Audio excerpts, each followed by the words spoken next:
Bonjour et bienvenue sur TV Land, votre télévision locale. Dans notre édition de ce lundi 23 novembre, il sera question des travaux de Grand Hôtel Lacroix, du Salon de la Femme suivi de celui consacré au chocolat, de photographies avec un concours régional et pour finir, du rôle de l'autorité des marchés financiers. Des travaux vont débuter ce début décembre, mais pas n'importe lesquels, ceux du Splendide Hôtel. Monsieur le maire a conclu la semaine dernière un accord avec un groupe d'investissement afin de relancer cet établissement toujours dans l'air du temps. Regardez. Les travaux vont bientôt commencer à l'hôtel Splendide à Dax. La société Nissima, créée par la Caisse de dépôt et consignation et en partenariat avec le groupe Vacances Bleues, a signé la semaine dernière un bail de 50 ans avec Monsieur le maire. Vous le savez, Dax est la première station thermale de France et la municipalité a souhaité, à travers la restructuration du Splendide, développer des activités qui aujourd'hui ne sont pas développées ou alors de façon très minime. D'une part, le tourisme de santé, la remise en forme, le bien-être, la beauté, à travers 1600 m² qui seront dédiés à ces équipements, et d'autre part, le tourisme d'affaires, autrement dit les congrès, les séminaires, qui apporteront une clientèle nouvelle. On travaille un petit bijou, un bel élément qui va s'inscrire dans l'art déco, dans le bâtiment, et qui va aussi le transformer. On fait des extensions donc pour donner un peu plus d'espace, un peu plus de volume à ces lieux. Et puis on conserve le mobilier, puisque ça c'est un élément qui est très important. Le Splendide est remarquable de par son architecture, aussi de par son mobilier, un mobilier d'origine, et donc qui est réutilisé, c'est-à-dire que toutes les chambres vont garder cet esprit années 30 à travers des matières, des couleurs, son mobilier d'origine, mais là aussi qu'on va réadapter aux exigences contemporaines. 16,5 millions d'euros sont alors investis dans la rénovation de ce bâtiment qui apportera un rôle économique et touristique à la ville de Dax. C'est redonner de l'activité économique à cet établissement, c'est maintenir un hôtel et son patrimoine, et c'est faciliter la redynamisation économique et notamment commerciale du cœur de ville de Dax. Monsieur Cuesta a clairement dit que pour eux c'était une opération lourde, importante, avec des prises de risques évidentes comme dans toute entreprise, et tout chef d'entreprise digne de ce nom, à un moment donné, investit et prend des risques pour moderniser et développer l'activité. Les collectivités ont toutes maintenant, et la société actuelle l'impose, ont toutes aujourd'hui comme objectif prioritaire le développement économique et à travers le développement économique, l'emploi. On aura sur place 70 emplois, dépendant bien sûr de la construction du bâtiment, des artisans pour la partie décoration, aménagement intérieur. Et ensuite, dans la partie fonctionnement, le groupe Vacances Bleues a annoncé un chiffre de départ de 70 salariés. Il va falloir attendre 2 années avant de pouvoir profiter des spas de ce prochain hôtel 4 étoiles. Du 14 au 15 novembre, c'était l'occasion pour vous, mesdames, de faire du shopping à Naros. Un salon a su rassembler un panel d'articles et de concepts féminins de tout genre. Le Salon de la Femme a ouvert ses portes ce week-end à Naros. Que ce soit les produits de beauté, des bijoux ou encore du tatouage, un bon nombre de créateurs et d'artisans étaient présents pour le plaisir des dames. Je ne travaille pas des matières nobles puisque c'est la capsule Nespresso, ce sont des matières courantes de la vie. Ce qui me plaît dans la création de ce genre de matériaux, c'est de donner un autre usage. Et j'ai toujours été très conservatrice de beaucoup de choses. La recycle, ça me parle beaucoup. Donc voilà, et je fais quelques bijoux, c'est très léger la capsule d'espresso, donc c'est des petits bijoux apportés simplement, gentiment, sans trop de prétention. Et donc après, je travaille aussi la capsule de bière, puisqu'on arrive à faire des jolies boucles d'oreilles. Toutes les pampilles, les perles sont chinées. Je récupère aussi les vieux colliers que je démonte et que je remonte au guise de mon humeur aussi. Voilà. Tout est en grande création. Voilà. Si vous avez un problème d'anxiété ou de stress, des stands offraient un moment de relaxation. de massage ou bien un peu d'auriculothérapie. Je suis hypnothérapeute et auriculothérapeute. Alors l'hypnose que je pratique n'est pas du tout la même hypnose que vous pouvez voir dans les spectacles ou à la télé. C'est tout simplement un état de relaxation un petit peu plus poussé. Le 3/4 des gens restent conscients. Tout ce qu'ils peuvent ressentir, c'est d'être assez lourd, quoi, comme un état de grosse détente, quoi. Et puis alors l'auriculothérapie, c'est une réflexologie auriculaire. Donc c'est-à-dire que sur votre oreille, vous avez tout votre corps qui est répertorié, vous avez la forme d'un fœtus inversé. Donc si on peut regarder sur mon oreille, ici donc, il y a la tête, ici il y a la colonne vertébrale, ici les épaules, les bras et tout ça. Donc vous avez les points physiques et vous avez les points aussi émotionnels. Donc moi je viens aller travailler sur ces points-là pour aller résoudre différents soucis, que ce soit l'arrêt du tabac, perte de poids, essentiellement l'anxiété, douleurs chroniques et tout ça, quoi. Pour animer la journée, quelques filles ont mis la barre très haute en proposant un show sportif qui est le pole dance. C'est un sport très ludique, artistique, sportif, en premier vraiment sportif. Et du coup ça amène beaucoup de filles, autant d'hommes aussi que de filles, de personnalités différentes, de professions différentes. Donc ça amène beaucoup de monde. C'est très ludique et on a des figures de base sur la barre et donc on progresse de cours en cours assez vite, on se muscle assez vite.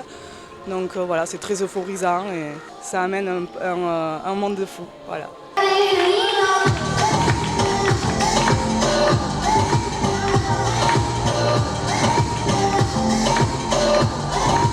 Oui, c'est vrai qu'on est en petite tenue. On est obligé pour adhérer à la barre, mais après il y en a qui aiment beaucoup le côté sexy, c'est pour ça que ça attire énormément de personnalités. C'est-à-dire que la pole dance, on peut la travailler sportivement, on peut la travailler sexy, on peut la travailler de façon... J'ai des danseuses qui travaillent avec des pointes, avec des chaussons de danse, voilà, donc on peut la travailler par rapport à son style aussi. Il y a des messieurs qui font du hip-hop, du cirque et qui se mettent à la pole dance, donc on le travaille comme on veut. Un salon pour tous les goûts, des vêtements en passant par la coiffure, du bien-être jusqu'à la nutrition. Une deuxième édition qui se renouvellera peut-être encore l'année prochaine. De la gourmandise et de la solidarité, pour la 8e année à Cabreton, le Lions Club d'Hossegor organisait le Salon du Chocolat dont le but est de reverser les fonds récoltés à des œuvres humanitaires. Allons y jeter un œil. Fontaine à chocolat, iPhone ou sculpture en chocolat, le rendez-vous des gourmands avait lieu le week-end du 14 novembre à Cabreton. Alors nous sommes aujourd'hui à la 8e édition du Salon du Chocolat. Alors Salon du Chocolat parce que c'est l'essence même de ce salon, mais qui depuis maintenant 2 ans a été élargi aux saveurs. Voilà, puisque vous trouvez également dans ce salon des producteurs de miel, de pain d'épices, de foie gras, enfin des producteurs locaux. Et nous avons depuis ce nombre d'années noué des relations vraiment tout à fait amicales avec l'ensemble de ces producteurs, ce qui donne beaucoup de chaleur à ce salon. Notre but n'est pas un but commercial puisque les producteurs s'installent et font leur vente. Mais nous, l'objectif, c'est effectivement de récolter au travers des droits d'entrée des sommes d'argent que nous redistribuons. 1 euro récolté, c'est 1 euro redistribué dans le cadre de ce que nous appelons, nous, nos œuvres. Aider la recherche médicale ou permettre à des enfants de partir en vacances, les œuvres des Lions sont nombreuses. Le gouverneur sud-ouest du club était présent pour les soutenir dans leur action. Alors c'est la première fois que je viens à ce salon du chocolat. Je savais qu'il existait depuis plusieurs années. Je n'avais pas eu l'occasion de venir. Mais pour sa 8e année, et étant cette année gouverneur, j'avais plaisir à venir, d'abord parce que j'aime le chocolat aussi, et puis pour soutenir le club d'Hossegor. L'objet est avant tout de recueillir des fonds pour les redistribuer à des associations caritatives, pour les enfants, pour les vaccins. La notion de solidarité est aussi importante. Et on montre aussi tout ce que l'on peut faire dans nos petites villes à travers un salon comme ça, où on voit tout le savoir-faire des différents artisans, mais d'autre part on voit aussi des associations qui se manifestent en dansant, en chantant, et je crois que c'est aussi la vie de la France. Voilà. Et comme chaque année, le salon accueille une quinzaine d'élèves du lycée professionnel de Cabreton pour cuisiner le chocolat à toutes les sauces. Nous achetons bien évidemment les produits et ils nous confectionnent des préparations qui sont souvent un peu surprenantes, dont on n'aurait pas forcément eu l'idée soi-même et qui sont vraiment appréciées, délicieuses. Et puis ça fait aussi un centre d'intérêt puisque les visiteurs apprécient d'avoir ces dégustations gratuites. On a préparé des bonbons à l'ail. On a fait aussi des trucs avec des gâteaux avec du maroilles et d'autres avec des asperges avec une ganache au chocolat. C'est la première année, oui, que je le fais, mais après, c'est bien, ouais. Convivialité et dégustation, les deux ingrédients pour un salon du chocolat réussi. On a tout goûté, tous les stands, on a tout goûté. Et c'était délicieux. J'ai acheté du pain d'épices et c'est tout pour le moment. On vient se promener, mais on achète du chocolat, regardez, vous voyez. Et monsieur, il achète du champagne. Il y a des années qu'on vient, le salon du chocolat, on ne le manquerait pas. Le salon du chocolat se place donc dans les rendez-vous incontournables du mois de novembre.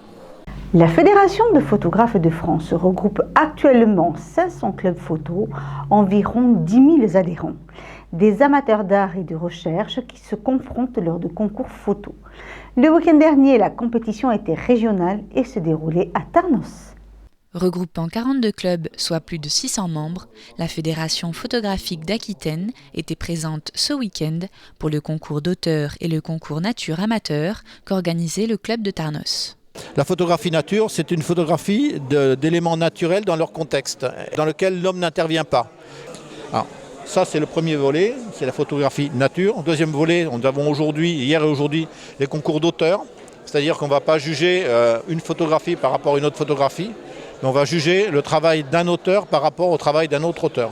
Alors, en sachant que les sujets sont libres, donc à ce moment-là, l'auteur doit montrer son savoir-faire, sa créativité artistique, son talent de photographe en prise de vue, son talent de photographe en édition, etc., etc. Vraiment, c'est un travail d'auteur qui peut prévaloir, se travailler ensuite sur une exposition ou sur un bouquin.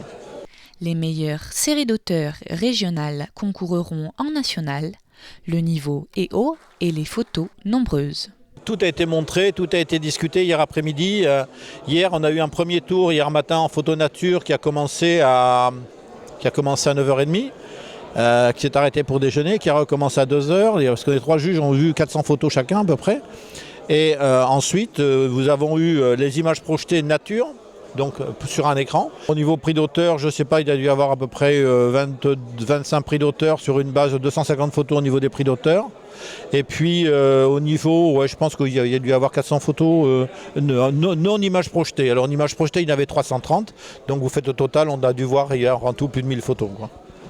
La compétition est rude, mais la fédération reste conviviale. C'est compétitif. Alors il y a des gens qui disent que c'est trop compétitif, mais il ne faut pas oublier qu'à côté de la compétition, nous avons aussi un rôle de formateur. Dans le temps, il y avait des photographes qui faisaient des tirages photo papier et qui vendaient des appareils photo. Maintenant que vous avez des grandes surfaces qui ne veulent pas se salir les mains, qu'est-ce qui se passe? Il se passe simplement que les photoclubs sont obligés de faire le travail de formation que faisaient avant les photographes. Donc on n'est pas des auxiliaires de la photographie professionnelle, mais on a un rôle à jouer. Quand vous achetez un appareil photo maintenant qui fait dans le mode d'emploi de 600 pages, il faut bien qu'il y ait des gens qui vous apprennent. La photographie, c'est un art, c'est pas le fait d'appuyer sur un bouton, et que c'est très bien quand les gens viennent nous voir et puis que 2-3 ans après, on voit que ces gens-là rentrent en compétition avec des images originales. Et c'est en particulier des jeunes. Moi, j'essaie de former des jeunes dans mon club, donc voilà. Et la photographie ne cesse d'attirer talents et passionnés, comme pour le nouveau club bénessois qui, à peine créé, repart déjà avec des prix. Bon, en fait, là, je représente le Thierry de Maréchalaire qui a eu le premier prix du meilleur auteur en couleur papier.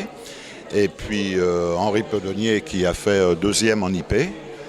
Et en fait, on a eu quand même 6 photos, je crois, parmi les 50 meilleures qui ont été avec un nombre de points de 50 points sur 60. En fait, c'est la première année qu'on concourt pour ce club à Bénesse-Marennes qui nous a accueillis au mois de mai. On est 20 adhérents aujourd'hui et dans l'ensemble, on a eu 14 adhérents qui se sont fédérés et pour participer au futur concours de la fédération. Je pense que là, compte tenu des résultats qu'on a eus, ça va encourager certaines personnes. Le prochain concours sera thème libre, avis aux amateurs. Dans notre série Les tutos de la conso, vous saurez tout sur le rôle de l'AMF, l'autorité des marchés financiers.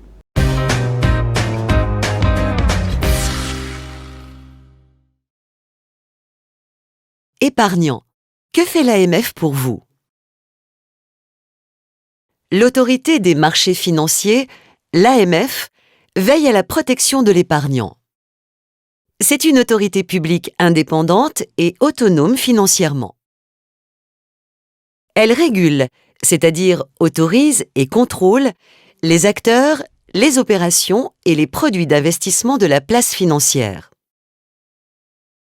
Sa mission principale est de veiller à la protection de l'épargne investie dans les produits financiers. À ce titre, l'autorité des marchés financiers fixe les règles pour les produits, les opérations boursières et les professionnels. Elle les autorise, les surveille et les contrôle. Et enfin, elle sanctionne tout comportement et toute opération qui porte atteinte au bon fonctionnement des marchés financiers. Elle accompagne également gratuitement les épargnants au quotidien en les informant et en répondant à leurs questions. Épargne Info Service renseigne sur la bourse, les produits financiers et les sociétés cotées. Par exemple, Madame Vital souhaite investir sur un fonds suite à une publicité. Pour en savoir plus, elle contacte Épargne Info Service qui lui dira si la société est bien autorisée à proposer ses services en France. L'AMF met également à votre disposition un service gratuit de médiation en cas de litige avec votre conseiller financier. Par exemple, Monsieur Harris, 85 ans, a réalisé un placement sur 10 ans sur les conseils de son banquier.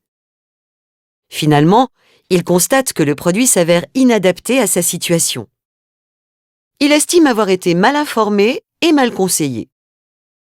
La banque n'a pas répondu à ses réclamations. Il fait appel au médiateur de l'AMF pour qu'il résolve à l'amiable son litige.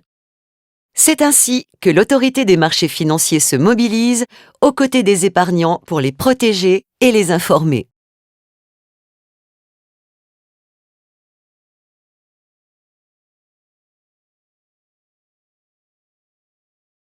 Voilà, cette édition est maintenant terminée.